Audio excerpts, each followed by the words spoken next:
warahmatullahi wabarakatuh. Alhamdulillah, wassalatu wassalamu ala sayyidina Rasulillah, sayyidina wa maulana Muhammad ibn Abdullah, wa ala alihi wa sahbihi wa man tabi'ahu wa wala. La hawla wa la quwwata illa billah. Subhanaka la ilma lana illa ma 'allamtana, innaka antal alimul hakim. Wala haula wala quwwata illa billahil aliyyil azim. Saudara-saudara hadirin yang berbahagia, salah satu nikmat yang diberikan Allah kepada kita di dalam kehidupan ini ialah bahwa Allah Subhanahu wa taala telah menciptakan segala sesuatu serba berpasang-pasangan. Dalam surah Yasin ayat 36 dijelaskan, Subhanallazi khalaqal azwaja kullaha mimma tumbitul ard wa min anfusihim wa mimma la ya'lamun. Maha suci Allah yang telah menciptakan segala sesuatu itu serba berpasang-pasangan, dari apa yang tumbuh di permukaan bumi, apa yang ada di dalam diri mereka sendiri, dan apa-apa yang mereka tidak mengetahuinya. Demikianlah kita lihat siang berhadapan dengan malam, benar berhadapan dengan salah, dan laki-laki berhadapan dengan perempuan. Setelah Allah menciptakan segala sesuatu itu serba berpasang-pasangan, maka Allah menetapkan aturan permainan yang mengatur seluruh kehidupan makhluk yang serba berpasang-pasangan itu. Kita tentu maklum, apapun saja yang kita lakukan dan kita perbuat tanpa ada aturan akan berakhir dengan kekacauan. Cobalah kita bikin satu sekolah, buka satu sekolah, tidak usah pakai aturan, tentu kacau. Bikin organisasi tanpa memakai aturan, tentu kacau. Demikian daripada kehidupan ini, kalau tanpa ada aturan, tentu kekacauan yang akan timbul. Allah pencipta manusia. Allah tahu benar kemampuan maksimal manusia. Oleh sebab itu, aturan permainan yang diturunkan Allah tentu sesuai benar untuk manusia. Satu contoh kecil. Pabrik mobil di Jerman bikin mobil namanya Mercy. Seiring dengan itu, dia keluarkan buku petunjuknya. Mobil ini namanya Mercy. Kecepatan maksimal sekian ratus kilometer per jam. Daya angkut maksimal sekian ratus kilogram. Kalau rusak memperbaikinya begini, onderdilnya pun ini. Karena pabriknya yang membuat mobil, lalu pabriknya pula yang mengeluarkan buku petunjuk, sudah tentu buku petunjuk itu sesuai benar dengan mobilnya. Dan tidak bisa kita punya mobil Mercy rusak, lalu kita perbaiki dengan menggunakan buku petunjuk yang dikeluarkan oleh pabrik mobil Toyota misalnya. Jelas mobil bukan tambah baik, malah makin hancur tidak karu-karuan. Kalau manusia menginginkan satu hidup yang baik, tidak ada pilihan lain, dia harus memakai aturan yang diturunkan oleh yang bikin manusia. Dan aturan itu telah turun dalam bentuk agama Islam yang kita cintai ini. Manusia laki-laki dihiasi dengan perasaan senang cinta kepada perempuan. Itu biasa, normal, wajar. Tapi lalu Allah menurunkan aturan permainan yang kalau peraturan ini dilanggar akan membawa kerugian bagi manusia sendiri. Bahwa laki-laki senang sama perempuan itu normal. Agama membuat aturan silahkan senang, tetapi lewat satu pintu yang disebut nikah. Kalau peraturan ini diabaikan, yang rugi tentu manusia sendiri. Misalnya PLN keluarkan pengumuman, nanti malam mulai jam 6 sampai subuh listrik se-Jakarta mati total. Kita ingat, ini nanti malam saya giliran ronda. Pagi-pagi sudah kita siap beli batu baterai, masukkan ke dalam baterai. Dari sejak kita beli sampai sore itu baterai kita soroti terus. Tentu setelah sore soak batu baterai itu. Datang malam berangkat kita ronda. Kalau disoroti lagi kan baterainya sudah nggak terang lagi. Sudah soak. Sebab apa? Belum waktunya sudah disoroti terus. Sekarang kalau ada orang belum masuk pintu pernikahan, nafsu seksualnya diobral terus. Itu kan sama juga belum datang malam baterainya sudah disoroti terus. Nanti masuk pernikahan soak. Berhadapan dengan istrinya barangkali sudah nggak bisa apa-apa, cuma nyengir saja. Yang rugi manusia sendiri. Itulah sebabnya Allah lalu mengatur bahwa laki senang sama perempuan lewat satu pintu yang disebut dengan nikah. Maka pada pertemuan kali ini kita akan bicara tentang nikah dalam Islam. Saya bagi kepada 3 masalah pokok saja. Pertama, pengertian dan kedudukan nikah menurut Islam. Yang kedua, motivasi pernikahan. Karena apa orang itu seharusnya melakukan nikah. Dan yang ketiga, membina rumah tangga bahagia menurut contoh Rasulullah sallallahu alaihi wasallam. Hadirin yang saya hormati, kita mulai dengan yang pertama, pengertian nikah. Dalam kehidupan sehari-hari ada 2 kata yang sering kita gunakan, kawin dan nikah. Kalimat kawin kelihatannya dipergunakan oleh semua makhluk hidup. Lain dengan nikah, ini hanya digunakan khusus untuk manusia muslim. Makanya kita sering dengar orang bilang, kucing kawin, ayam kawin, kambing kawin, dan belum pernah kita dengar ada ayam nikah atau kucing nikah. Sebab apa? Nikah ini cuma dipakai oleh makhluk bernama manusia yang muslim. Apa pengertian nikah? Seorang tokoh, Abi Yahya Zakaria Al-Ansari, di dalam kitab Fathul Wahhabnya menjelaskan, an-nikahu aqdun yatadammanu ibahatal wat'i bilafzi inkahin au nahwihi. Nikah adalah akad, yaitu ijab dan qabul. Yang akad ini menjamin dibolehkannya pergaulan bebas antara laki-laki dan perempuan. Jadi kalau sementara anak muda kita beranggapan bagaimana Islam ini kolot, masa laki-laki tidak boleh bergaul dengan perempuan, itu anggapan salah. Islam bukan saja tidak melarang, malah menganjurkan laki-laki bergaul dengan perempuan sebebas-bebasnya, sepanjang pergaulan itu bisa dipertanggungjawabkan baik menurut hukum negara, lebih-lebih menurut hukum agama.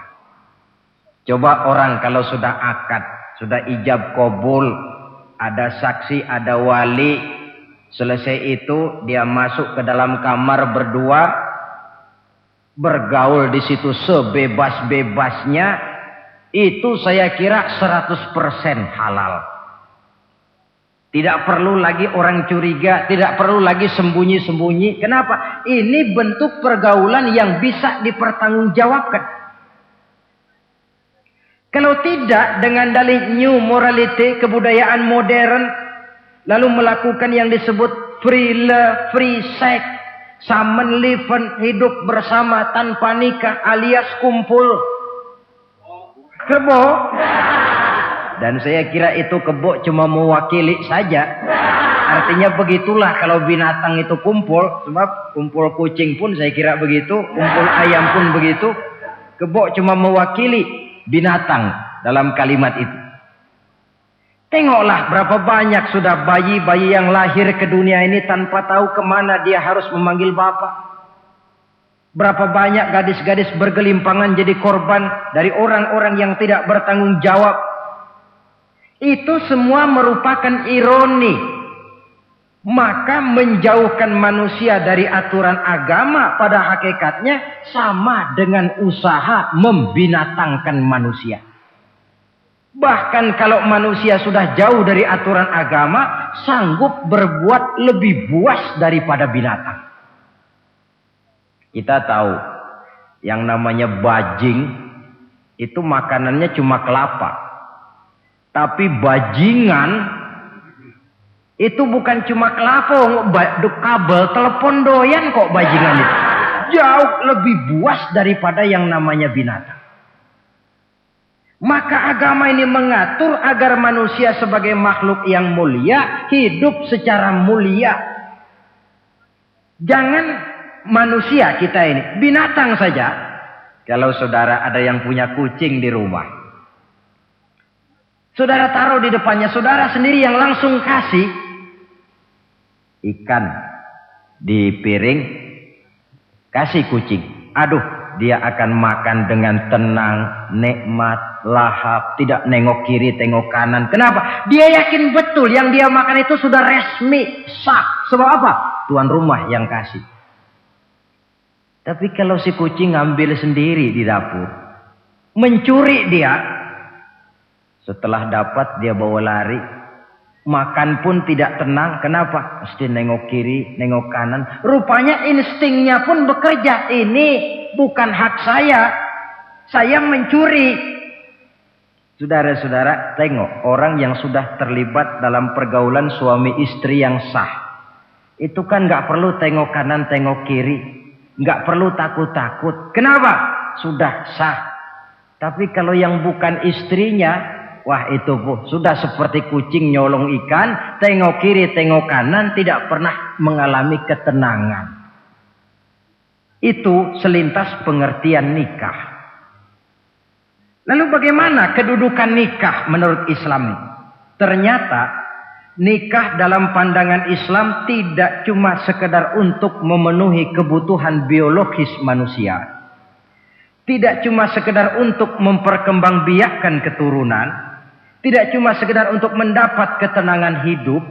Lebih tinggi daripada sekedar itu, nikah dalam pandangan Islam ibadah. Jadi kalau kita ditanya, Pak, ibadah apa yang paling enak dalam Islam? Jawabannya jelas, nikah. Begitu enaknya ibadah yang namanya nikah ini, sampai yang sudah pernah pun pengen ulangan. Namanya ibadah. Tetapi tentu ada konsekuensi. Oleh karena nikah ibadah, dan semua ibadah dalam Islam tidak boleh dikerjakan setengah hati atau main-main. Sholat ibadah, tidak boleh main-main atau setengah hati atau coba-coba.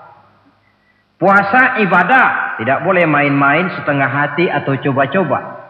Dan oleh karena nikah pun ibadah, punya nilai sakral, juga tidak boleh main-main, setengah hati atau coba-coba. Dus nikah eksperimen tidak dikenal dalam Islam. Mas, saya dengar sampean sudah nikah ya? Iya mas, saya cuma nyoba saja kok ini kok. Kalau enak terus, enggak ya bubar. Ini tidak ada nikah eksperimen. Sebab dia punya nilai sakral yang bermotifkan ibadah. Itu pengertian dan kedudukan nikah. Lalu apa motivasi suatu pernikahan? Karena apa seharusnya orang nikah itu? Apa landasannya? Saudara, hadis yang diriwayatkan oleh Imam Bukhari, Muslim, Abu Dawud dan Ibnu Majah dari Abi Hurairah menjelaskan Nabi bersabda, "Tunkahul mar'atu li arba'in." Nikahilah perempuan karena 4 perkara. Kalau dia perempuan tentu nikahilah laki-laki karena 4 perkara. Memilih jodoh, nah inilah lengkapnya konsepsi Islam. Milih jodoh saja Islam itu memberikan petunjuk kok. Karena apa orang memilih jodoh itu? Kata Rasul karena 4 faktor. Pertama, lima liha. Karena dia orang kaya. Cari yang kaya. Yang kedua, lihasabiha. Karena dia keturunan orang baik-baik. Cari keturunan orang baik-baik. Yang ketiga, lijamaliha. Karena dia cantik. Cari yang cantik. Dan yang keempat, lidiniha. Karena dia orang taat beragama. Cari orang yang taat beragama. Kalau berkumpul keempat-empatnya, rasanya surga dunia sudah.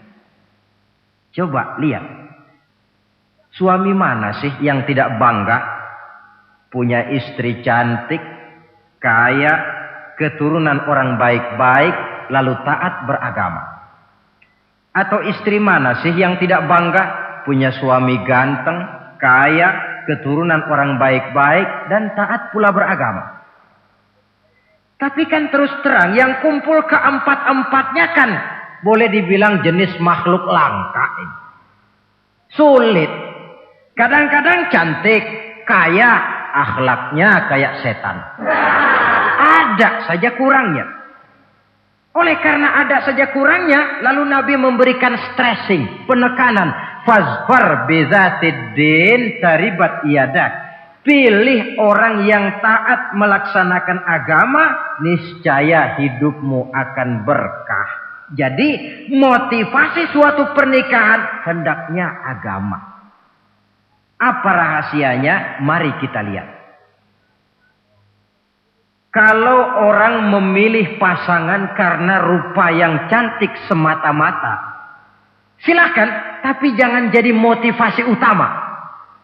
Kalau rupa yang cantik jadi alasan utama, saya yakin rumah tangga tidak akan tahan lama. Sebab apa? Pertama, yang namanya cantik itu relatif. Artinya bergantung siapa yang memandang. Yang menurut saudara cantik, menurut saya belum tentu cantik. Yang kata saya cantik, menurut saudara barangkali itu yang jelek. Relatif. Saya kalau ditanya orang, Ustadz, siapa perempuan paling cantik di dunia ini? Tentu saja saya jawab istri saya. Apa saudara lalu protes? Salah Ustadz, yang cantik istri saya, bukan istri Ustadz. Saya bilang masa bodoh, saya nggak ngurusi istri sampean. Cantik itu relatif. Sehingga di kalangan para ahli cinta, ahli cinta, sampai sekarang masih jadi perdebatan. Sebenarnya cantik yang bikin orang jatuh cinta, apa cinta yang membuat orang jadi kelihatan cantik? Dua-duanya bisa terjadi. Mungkin karena cantik orang jatuh cinta, dan bisa juga karena sudah kadung cinta orang kelihatannya jadi cantik. Tapi yang jelas cantik relatif. Yang relatif tidak bisa dijadikan sandaran utama. Yang kedua, yang namanya cantik itu temporer. Artinya berubah oleh pergeseran masa dan pertukaran waktu. Sekarang dia cantik, of course. Sedang sweet 17-an, sedang honeymoon, sedang bulan madu, sedang pengantin baru. Tentu saja cantik. Punya dia anak 1, kecantikan mulai menurun. Punya dia anak 2, kulit mulai keriput. Punya dia anak 3, apalagi tak pandai bersolek, sudahlah onderdil mulai pada copot. Kalau rumah tangga didasarkan kepada rupa yang cantik saja, selesailah rumah tangga sampai di situ. Yang ketiga, di atas langit, rupanya masih ada langit lagi. Di atas yang kita anggap cantik, rupanya masih ada yang lebih cantik. Kalau cantik yang kita kejar, kita akan jadi petualang yang pindah dari perempuan satu ke perempuan yang lain. Cinta bajak laut namanya. Di mana kapal berlabuh, di sana cinta mendarat. Saudara hadirin yang saya hormati, padahal sate dengan singkong itu kan bedanya cuma di tenggorokan. Kalau sudah masuk ke dalam perut, kenyangnya barangkali sama.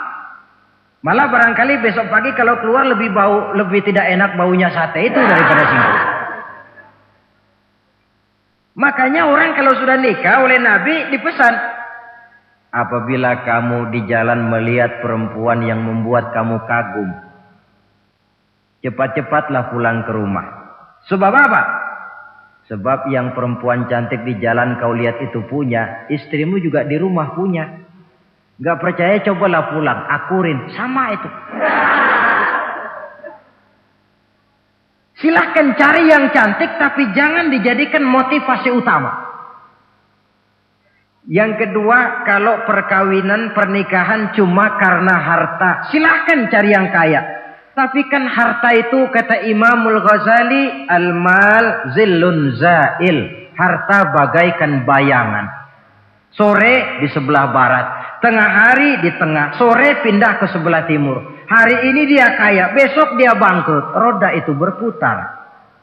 Kalau harta dijadikan pilihan utama, boleh jadi dalam hidup berumah tangga ada pepatah, ada uang abang disayang, tidak ada uang abang melayang. Artinya pun rumah tangga tidak akan tahan lama. Yang ketiga, kalau karena keturunan, persilahkan cari keturunan yang baik-baik.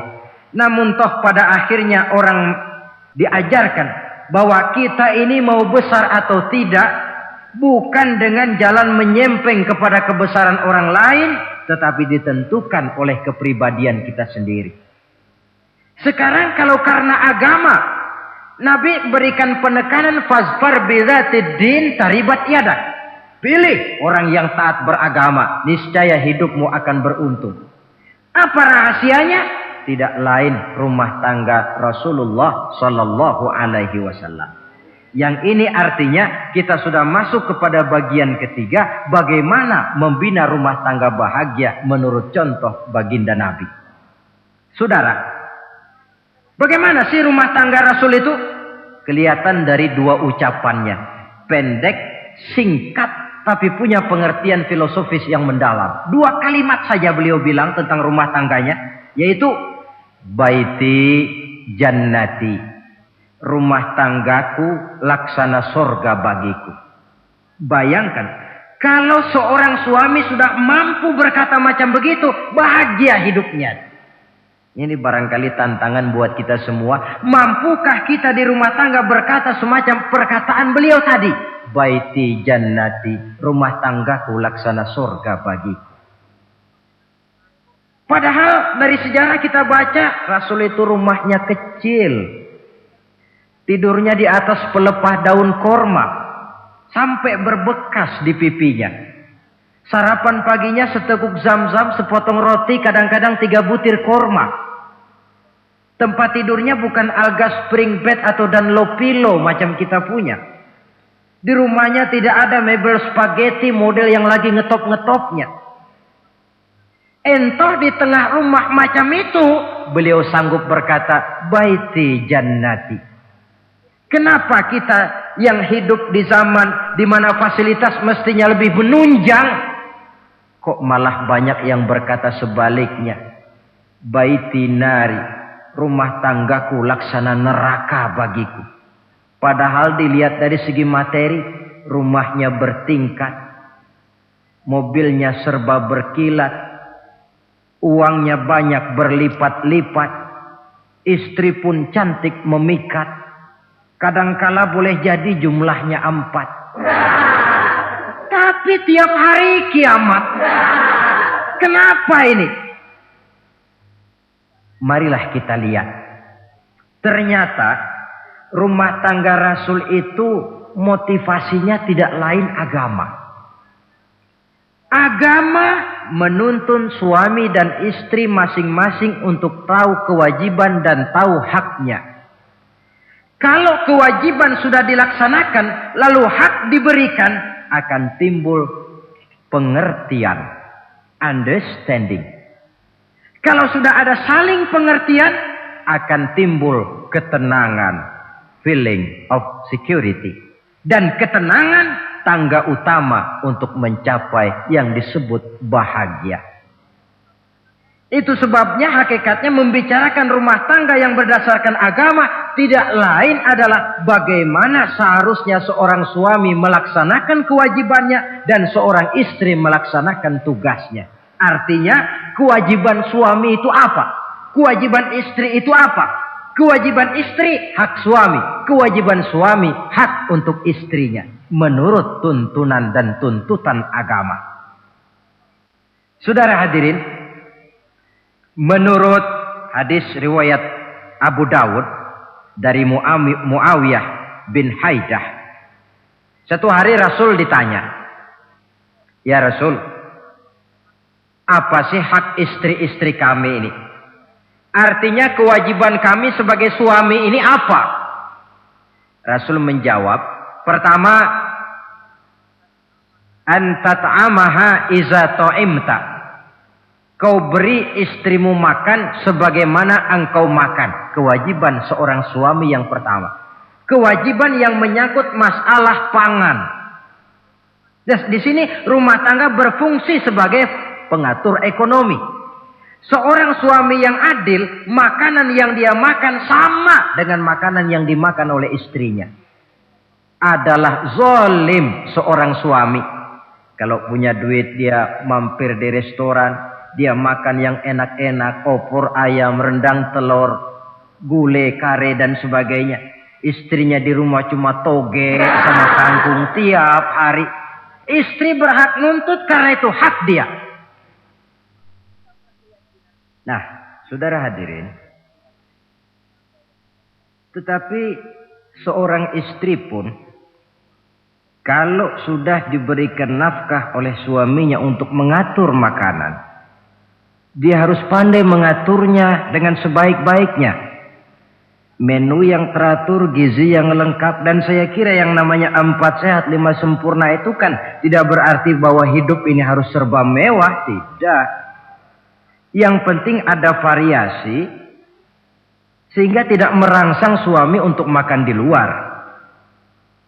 Jangan misalnya tahu suaminya senang jengkol lalu tiap hari saja jengkol. Itu kan bisa kejengkolan suami. Dengan demikian, masalah yang kelihatannya sepele tetapi yang sebenarnya bisa menjaga keharmonisan atau malah keretakan rumah tangga harus kita perhatikan dengan sebaik-baiknya. Suami memberikan nafkah, dari jumlah itu 60% lari ke kredit, 40% lari ke dapur. Tentu pada akhirnya sang suami akan merasa curiga. Padahal barangkali istrinya pun berniat baik, cuma hanya tidak ada keterbukaan di dalam mengurus masalah-masalah yang berhubungan dengan dapur. Inilah kewajiban yang pertama dari seorang suami, kewajiban yang menyangkut masalah pangan. Lalu yang kedua, wa taksuwaha izaktasaita. Engkau beri istrimu pakaian sebagaimana engkau berpakaian. Suami yang adil, pakaian yang dia pakai sama harganya dengan yang dibelikan untuk istrinya. Kecuali tentu kalau istrinya ridho. Zalim seorang suami, jikalau untuk dia misalnya dia beli pakaian yang mahal-mahal, jasnya dia pakai Switzerland wool, sarungnya Samarinda. Kalau dia pakai sepatu, belilah sepatunya. Sementara istrinya cuma pakai kain belacu saja. Kenapa mesti begitu? Sebab, saudara hadirin, istri kita sebenarnya adalah bagian daripada hidup kita. Baik dia dilihat orang, baik juga kita disebut orang. Jelek dia dipandang orang, tentu jelek juga nama kita disebut orang. Apalagi hidup bermasyarakat, kadang-kadang mulut usil itu kan sudah banyak macam ragamnya. Itu siapa sih perempuan yang jalan? Kenapa? Itu pakaian yang tidak dipakai sih tidak mahal, cuma pakaiannya serasi, pantas, enak dilihat. Oh, terang saja dia kan istrinya si Miun. Nah, Miun yang sedang tidur barangkali tidak tahu apa-apa mendapat sebutan baik. Cobalah kalau istri kita semaunya saja, orang akan bilang, ah itu perempuan. Kenapa? Saya gerah ngelihatnya. Mau ke pasar cuma pakai kutang saja. Tentu suami pun akan mendapat sebutan yang tidak baik. Cuma sang istri kalau sudah dibelikan pakaian oleh suami, termasuk alat-alat kecantikan di dalamnya, Pakaian itu tentu dipakai, niat pertama adalah untuk menyenangkan hati suami. Seorang istri yang memakai bedak untuk menyenangkan suami, misalnya tiap polesan bedak ada pahalanya. Dia pakai lipstik untuk menyenangkan hati suaminya, tiap goresan lipstik ada pahalanya, bernilai ibadah. Ini kewajiban yang kedua. Yang ketiga, wala tadribil wajha. Kalau marah, jangan memukul muka. Maksudnya apa ini? Kewajiban memberikan perlindungan. Sehingga si istri merasa ada tempat dia mengadu. Ada tempat dia melarikan persoalan. Ada tempat dia bergantung. Kalau marah jangan memukul muka. Dan memukul itu pun upaya terakhir. Kalau tidak bisa dengan kata yang lemah lembut, agak sedikit keras katanya. Kalau dengan kata yang keras tidak juga bisa pisah tempat tidur. Kalau memang tidak bisa juga dengan pukulan yang tujuannya bukan untuk menyakiti, tetapi untuk mendidik. Allah tadribal wajha. Kalau marah jangan memukul muka. Dan memukul pun bukan jalan pertama, tapi upaya terakhir dengan tujuan bukan untuk menyakiti, tapi untuk mendidik sang istri. Kewajiban untuk memberikan perlindungan. Yang keempat, wala tuqabbih. Jangan memburuk-burukan istrinya. Kewajiban menjaga nama baik. Sebab apa? Dalam satu bahasa yang indah, Al-Quran menjelaskan bahwa suami istri itu laksana pakaian. Hunna libasul lakum wa antum libasun lahunna. Istri pakaian untuk suami, suami pakaian untuk istri. Lihatlah alangkah indah gaya bahasa Al-Quran ini. Diibaratkannya suami istri seperti pakaian. Apa fungsi pakaian? Pertama, pakaian itu kan jadi kebanggaan. Saya bangga memakai baju seperti ini. Saudara bangga memakai baju yang saudara pakai. Artinya seorang suami harus berusaha menjadi suami kebanggaan istri. Dan seorang istri pun harus berusaha menjadi istri yang dibanggakan oleh suaminya. Jangan yang malah kemudian disesali. Itu kan kalau sudah marah orang kadang-kadang ucapannya nggak terkontrol. Istri marah sama suami, bang, nyesel gue punya laki kayak gitu. Sudah hilang lagi kebanggaan. Kalau kebanggaan hilang, wibawa pun hilang. Kalau wibawa sudah hilang, maka rumah tangga sudah sulit untuk dipertahankan. Yang kedua, yang namanya pakaian itu kan menutup aurat. Itu tujuan pakaian yang terpenting. Artinya di sini, kalau seorang istri mempunyai kekurangan, suamilah yang menutupi. Kalau seorang suami mempunyai kekurangan, istri juga harus berusaha menutupi. Jangan kekurangan suami diceritakan di pasar umum. Atau kekurangan istri dibuka di mana-mana. Itu namanya suami istri tidak berfungsi sebagai pakaian, malah justru saling membuka aurat masing-masing. Iyalah kadang-kadang penyakit ini. Kadang-kadang yang namanya perempuan dari rumah itu berangkat ngaji katanya. Sampai di pengajian apa? Suaminya diakur-akurin.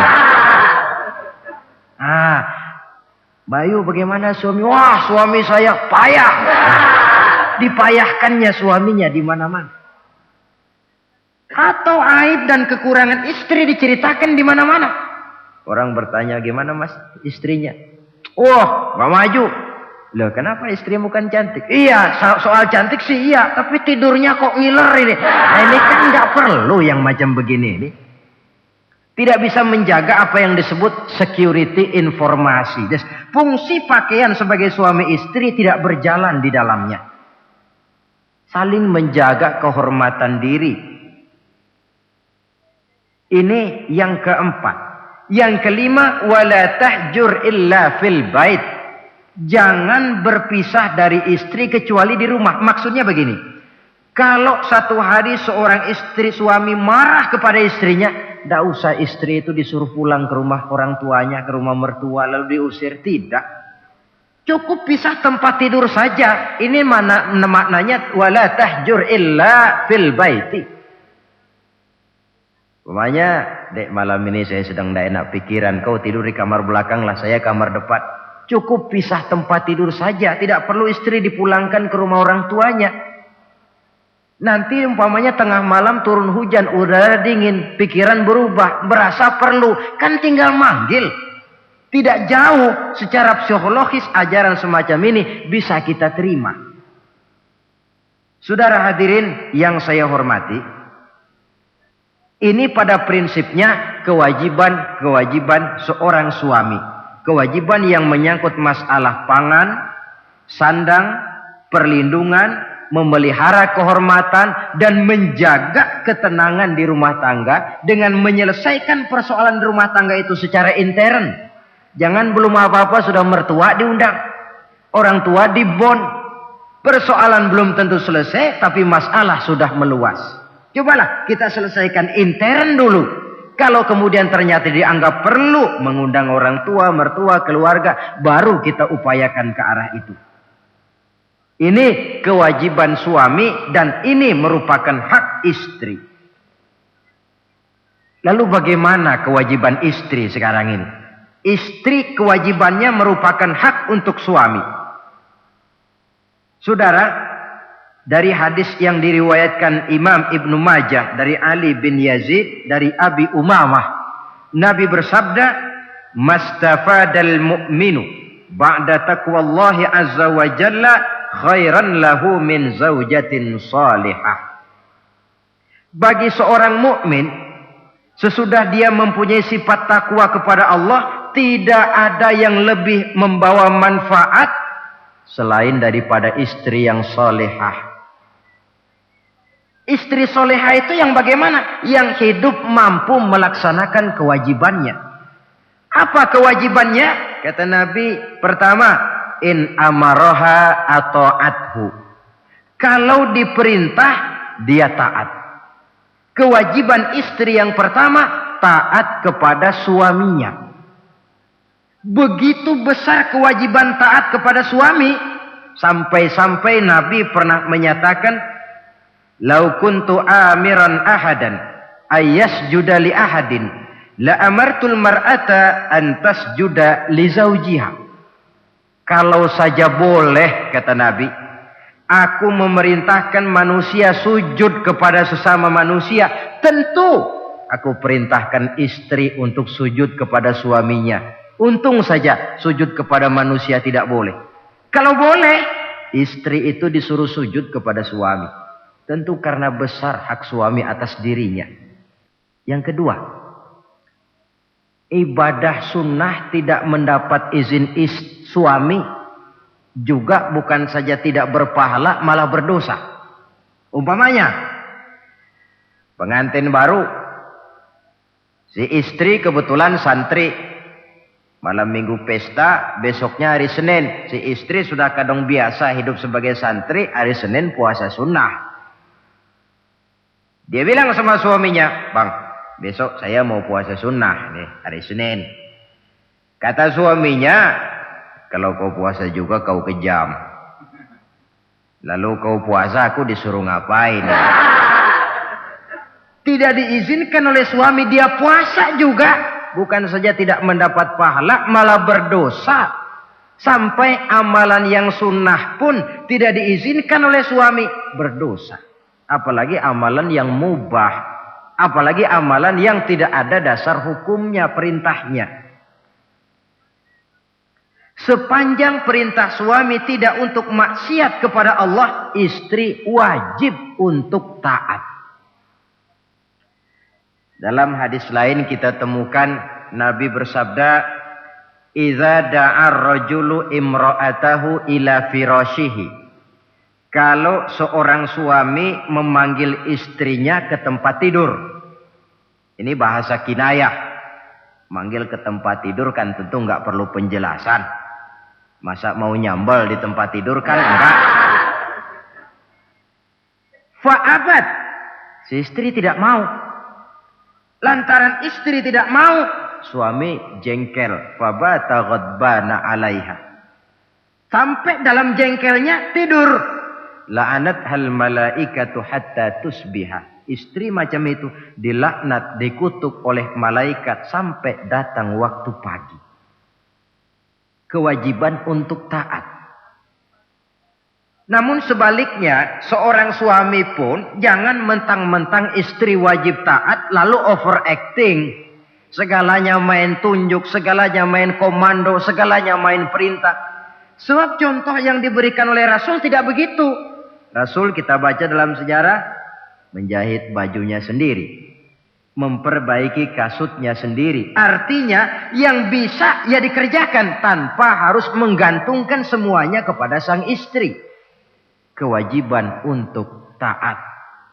Nah, penutup tentang taat ini ada sebuah hadis pula di mana baginda Nabi bersabda, ayyumam ra'atin matat wa zawjuha anha radin dakhalatil jannah. Kalau seorang perempuan meninggal dunia, suaminya ridho kepadanya, maka perempuan itu akan masuk surga. Artinya, kalau seorang istri meninggal, ya dia tukang ngaji, ya tukang sholat, ya suka puasa, ya gemar sodakoh, tapi meninggal suaminya tidak ridho, pintu surga belum dibukakan sampai suaminya ridho kepadanya. Ini menggambarkan tentang besarnya kewajiban taat seorang istri kepada suaminya. Ini kewajiban pertama. Lalu kewajiban yang kedua kata Nabi, wa in nazara ilaiha sarrathu. Kalau dipandang oleh suaminya, dia pandai menggembirakan, menyenangkan hati suaminya. Menjadi istri yang pandai menyenangkan hati suami. Siapa contohnya? Kita lihat misalnya istri Nabi, diantaranya Sayyidatuna Khadijah radhiyallahu anha. Ketika Nabi pertama kali menerima wahyu berhadapan dengan malaikat Jibril, beliau kembali ke rumah dengan tubuh gemetar. Setibanya di rumah beliau berkata, "Zammiluni ya Khadijah." Khadijah, selimuti saya. Kenapa bang? Barusan datang malaikat Jibril, dia katakan begini-begini, saya khawatir Khadijah. Khadijah tahu suaminya sedang gelisah. Sebagai istri yang bijak beliau tampil, apa katanya? Kalla ma yukhzikallahu abada. Tidak apa-apa bang, jangan khawatir, Allah tidak akan menyusahkan abang buat selamanya. Ini istri yang pandai menyenangkan hati suami. Suami pulang dagang dari pasar, rugi. Istri tampil. Itulah bang, romantikanya dagang. Masa selamanya saja untung sekali-sekali lah, rugi. Si suami kan tidak terlalu pusing kepalanya. Jangan sudah di pasar rugi, sampai rumah istri pidato, peletar-peletor macam petasan. Dasar suami goblok, dagang saja rugi. Sudahlah di pasar rugi, sampai ke rumah digoblok-goblokin. Itu nanti suami kan bisa kena penyakit yang disebut broken home. Penyakit nggak betah di rumah. Seorang istri kalau suami sudah kena penyakit tidak betah di rumah, itu mesti siap-siap mental untuk dimadu. Nah, jadi kalau tidak dimadu bagaimana? Berusaha bikin betah suami di rumah. Suami pulang kantor jam 2, setengah 2 dandan, kalau perlu setel habis. Kalau perlu kelihatan suami akan datang, bukakan pintu, sambut dengan senyum. Apalagi kalau senyumnya Pepsodent. Saya kira suami bagaimanapun lelahnya, peras keringat, banting tulang, pulang mencari nafkah. Kalau kembali di rumah disambut dengan senyum, hilang capeknya. Tapi bayangkan, sudahlah di kantor capek, peras keringat, banting tulang. Sampai pula di rumah yang nyambut cuka sama kukusan. Udah asem, monyong. Suami mana yang kerasan tinggal di rumah? Menjadi istri yang pandai menggembirakan, menyenangkan hati suaminya. Bahkan diizinkan bohong untuk menyenangkan hati suami. Umpamanya, suami kebetulan habis obyeknya gol. Karena ingin menyenangkan istri, mampir di pasar beli kain batik. Si suami tidak tahu bagaimana kain batik yang bagus, beli saja sembarangan. Sudah kainnya kasar, warnanya norak, harganya yang mestinya murah jadi mahal. Dibawa pakaian itu pulang. Istri lihat dan tahu kalau ini batik jelek, norak, kasar, harganya pun murah. Tapi dia ingin menyenangkan hati suaminya. Suaminya tanya, bagaimana dek kain batik ini? Waduh bang, bagus betul kain ini. Pinter benar abang milih warna ini. Emang yang kayak begini ini bang. Coba lihat tetangga kita, mana ada yang pakai kain kayak begini. Ya memang gak ada, jelek. Suami senang tentu. Lalu kain itu oleh istrinya, ngaji dipakai, keundangan dipakai, tidur dipakai, masak dipakai, nyuci pun dipakai. Suami makin bangga, wah kain yang saya beliin dipakai terus ini. Lain pula istrinya, dalam hati dia berpikir, biarin deh gue pakai terus biar cepat hancur, nggak ada urusan. Coba kalau waktu itu si istri jujur, dasar laki goblok. Beli kain kayak begini, sono pulangin. Nah, mungkin suami yang sudah payah-payah mau menyenangkan hati istrinya malah berbalik pikirannya. Saudara hadirin, ini kelihatannya penting untuk menjaga suasana keharmonisan di dalam kehidupan berumah tangga. Begitu pula pengertian seorang suami. Rasul pernah pulang dari masjid agak larut malam, rupanya banyak orang bertanya. Ketuk pintu, assalamualaikum. Sampai 3 kali tidak dibukakan pintu. Rupanya Aisyah lelap benar tidurnya. Rasul sadar beliau pulang kemalaman. Dan tahu istrinya capek bekerja di waktu siang. Ashraful anbiya wal mursalin ini menghormati istrinya. Salam 3 kali tak dibukakan pintu. Bukan marah, malah gelar sorban di depan pintu. Di situ beliau tidur. Tengah malam Aisyah mau sholat. Buka pintu, terkejut lihat suaminya tidur di depan pintu.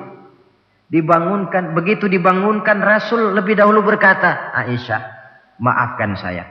Saya pulang terlambat memang sebab banyak yang bertanya di masjid. Sudahlah tidur di depan pintu, begitu dibukakan, beliau dulu yang minta maaf. Sulit jadi suami semacam ini. Yang enak kalau sudah nggak dibukain pintu, istri kepulesan, lalu sekali buka pintu kan yang enak kita tunjuk jidatnya, lo tidur kayak kebo ya.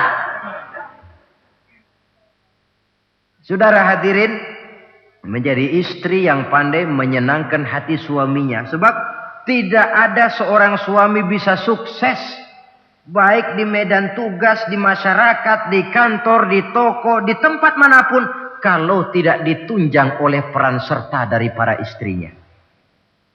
Karena itulah perempuan walaupun peranannya tidak begitu kelihatan, sebenarnya sangat menentukan. Seorang suami yang jujur, polos, lugu, sederhana, sanggup menjadi koruptor ulung karena didorong-dorong oleh istrinya. Merangsang ketamakan suami. Istri dibakar oleh tetangganya. Bang, kenapa? Kau kan di kantor kepala bagian. Lalu tangga kita pegawai kecil saja bang. Tapi coba lihat istrinya kalau pakai gelang kayak pelek beca bang gelangnya. Kau kepala bagian gak bisa beliin saya macam gitu. Kepala bagian goblok. Lalu bagaimana bu, gaji saya kan sudah jelas segitu. Iya kamu kan kepala bagian. Apaan kayak di kantor sabet. Kalau sudah main sabet-sabetan begini, sudah merangsang suami untuk berbuat yang tidak baik. Kecil, tidak begitu kelihatan, tapi sangat menentukan.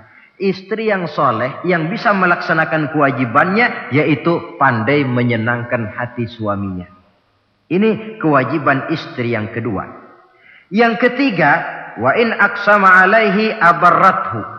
Kalau suami memberikan sesuatu, dia pandai berbakti. Menjadi istri yang pandai bersyukur kepada suami.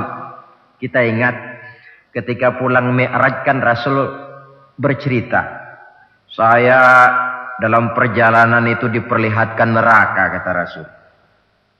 Saya lihat kok isinya kok lebih banyak perempuan daripada laki-laki. Nah, sahabat heran, ya Rasul, lebih banyak perempuan? Iya. Apa mereka tidak sholat? Sholat. Apa mereka tidak pernah hadir di majelis taklim? Oh, rajinan dia sama suaminya. Ada apa? Tidak pernah baca Quran? Rajin. Lalu kenapa kok isinya kebagian besar perempuan? Rasul menjawab, hunna yakfurnal asir. Mereka umumnya tidak pandai bersyukur kepada suaminya. Hujan panas setahun dibalas dengan hujan sehari. Kalau suaminya sedikit salah, sudah kehilangan pertimbangan, tertutup seluruh kebaikannya. Yang kelihatan cuma salahnya saja. Maka sebaiknya di dalam hidup berumah tangga, baik suami maupun istri itu masing-masing sedia timbangan. Kalau satu saat suami salah, istri ambil timbangan. Timbang, suami saya salahnya ini, jasanya ini. Bertahun-tahun dia hidup mencari nafkah buat saya, membelikan pakaian untuk saya, mencarikan makan untuk saya. Salahnya ini. Timbang, mana lebih banyak salahnya atau benarnya? Dengan demikian kita akan bisa menghasilkan keputusan objektif. Giliran istri yang salah, suami yang ambil timbangan, ukur mana lebih banyak baiknya atau salahnya. Kalau tiap kita masing-masing punya timbangan, insya Allah nilai-nilai objektif dari suatu pertimbangan akan bisa kita temukan dalam mengambil keputusan. Istri yang pandai berbakti membalas budi daripada suaminya. Kewajiban yang keempat dari seorang istri, wa in ghaba anhu nasahathu fi nafsiha wa malihi. Kalau suami tidak ada di rumah, dia pandai menjaga kehormatan dirinya dan pandai menjaga harta suaminya. Tidak mencari kesempatan dalam kesempitan. Suami lembur, istri ngompreng. Dan pandai menjaga harta suaminya. Nah, coba lihat. Kalau seorang suami ada uang di kantongnya 100 rupiah. Ada tukang minta pengemis, istri ambilkan saja tanpa izin suaminya uang di kantong suami 100. Dia sedekahkan. Niatnya tentu baik. Si istri dapat dosa, si suami dapat pahala. Perbuatan sedekahnya itu betul, tapi mengambil uang tanpa izin suami itu yang salah. Dan ternyata salah itu lebih besar daripada pahala yang dia lakukan lantaran bersedekah itu. Kalau ini terwujud, maka suasana saling mempercayai akan tumbuh. Kalau sudah saling mempercayai, rasanya akan terwujud kedamaian dan ketenangan. Suami meninggalkan rumah dengan perasaan tenang, istri pun melepas suami dengan perasaan damai, tanpa was-was, tanpa curiga, dan sebagainya. Dan ini modal yang paling utama, mewujudkan saling kepercayaan dalam membina hidup bahagia. Saudara, jadi dengan demikian, kewajiban suami dan kewajiban istri yang merupakan bagian tidak terpisahkan dari bagaimana membina rumah tangga berdasarkan tuntunan agama merupakan hal yang dicontohkan oleh Nabi kita Muhammad sallallahu alaihi wasallam. Dengan satu kesimpulan, rumah tangga Nabi bahagia karena rumah tangga itu disinari oleh ajaran-ajaran agama. Sehingga timbul saling pengertian membawa kepada ketenangan, dan ketenangan sesungguhnya tangga utama mencapai rumah tangga bahagia. Tanpa materi orang memang sulit untuk bahagia. Tapi materi semata-mata bukan merupakan jaminan bahwa orang akan hidup bahagia. Banyak isak tangis berbunyi di rumah-rumah mewah, dan banyak sendak gurau, tawa dan canda, tawa lerai di rumah-rumah sederhana. Artinya suka dan duka, sedih dan gembira, susah dan bahagia bisa ada di gubuk reot dan bisa juga ada di rumah mewah. Ternyata bukan harta semata-mata yang menopang dan menjamin hidup itu akan bahagia, tapi satu rumah tangga yang dipancari oleh sinar agama di bawah naungan ridho dari Allah Subhanahu wa taala. Si istri taat melaksanakan ajaran agama, suami taat, lalu anak-anak pun hidup dalam suasana yang religius. Dari sana tumbuh pancaran sinar keagamaan. Irama agama mengalun dalam kehidupan rumah tangga kita. Berfungsilah dengan demikian rumah tangga sebagai tempat di mana kita mengamalkan ajaran agama kita. Alangkah nikmat satu rumah tangga. Istri ahli ibadah, suami pun ahli ibadah, anak-anak pun terbiasa oleh lingkungan untuk hidup melaksanakan suatu ibadah. Dan keberhasilan di rumah tangga awal untuk menuju keberhasilan di masyarakat, di tempat tugas, dan di tempat-tempat lainnya. Sebaliknya, kehancuran rumah tangga akan selalu menjadi awal kehancuran karier di masyarakat, di tempat kerja, dan di tempat-tempat lainnya. Oleh karena itu, berangkat dari hal semacam inilah, maka kita berkeyakinan rumah tangga yang bahagia ialah rumah tangga yang didasarkan kepada ajaran agama. Sehingga tercapailah kebahagiaan hidup di dunia yang langsung menopang kepada kebahagiaan hidup di akhirat nanti. Nah, inilah pembicaraan kita pada pertemuan kali ini. Dengan harapan, mudah-mudahan dari setiap rumah tangga muslim memancar sinar-sinar agama. Menjadi kubu-kubu pertahanan di mana kita menegakkan ajaran agama. Dan pada akhirnya nanti akan tercipta masyarakat yang agamis. Terwujudlah ketenangan, kedamaian, dan ketentraman. Mudah-mudahan ada manfaatnya. Lebih kurang mohon maaf. Wabillahi taufiq wal hidayah. Wassalamualaikum warahmatullahi wabarakatuh.